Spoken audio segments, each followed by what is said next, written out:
ती मुलगी दिसते पांढऱ्या ओढणीत, ती हे गोकर्णाचं हॉटेल चालवते फक्त तिच्या बहिणींसोबत. आणि मुद्द्याची गोष्ट अशी की हा चहाप्रेमी वेदांत आज चक्क ती कॉफी कशी पितोय, तर ही गोष्ट तिचीच. गोकर्ण मंदिराजवळ हे महालक्ष्मी हॉटेल ह्या मुली असं चालवत होत्या जसं बाहेर बोर्डच लावला असावा, नो नर कामावर. या बहिणी एकीकडे कस्टमरचा हिशोब करत होत्या तर दुसरीकडे स्वतःच टेबलही साफ करत होत्या. एकीकडे वाटा वरवंटा सांभाळत होत्या, तिथेच दुसरीकडे भरलेला सिलेंडर द्रोणागिरी पर्वतासारख्या सहजतेने उचलतही होत्या. पण मला यांचं नवल किंवा कौतुक का वाटलं नाही, कारण इथून 680 किलोमीटर लांब माझी एक सखी राहते. तिचा काल रात्रीचा फोन आठवला.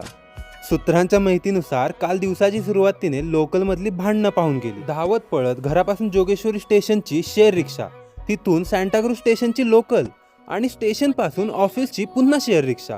अशा दैनंदिनीत घड्याळाच्या काट्यांनी गडबड केली म्हणून तिचा लेट मार्क लागला होता. मग ऑफिस मधल्या मॅनेजरने सुट्टी देण्यासाठी केलेली किरकिर, चहा देणाऱ्या चिंटूच्या गावी बायकोला झालेली मुलगी, पुन्हा संध्याकाळची तीच लोकलची गर्दी, त्याच बदलायच्या स्वाऱ्या आणि 4-5 गमती गॉसिप सांगून आज मी इथे कॉफी पित असताना ती तेच सेम रुटीन रिपीट करणार होती. मग यात कौतुक कसलं? ती मुलगी असल्याचं? आजी म्हणाल्या नाही. गोकर्ण मंदिरातल्या खूल आज्यांना भेटलो आणि त्यांचा ॲटिट्यूड बघून वाटलं, ज्यांनी त्यांना उमऱ्यात डांबायचा प्रयत्न केला किंवा चूल आणि मूल करण्याची सभ्यतेची शिकवण दिली, त्यांना या आज्यांनी सभ्यतेने मिडल फिंगर दाखवून स्वतःचं अस्तित्व निवडलं होतं. आणि आता मी हे सर्व जपून ठेवलं, आठवणी म्हणून नाही, उदाहरण म्हणून.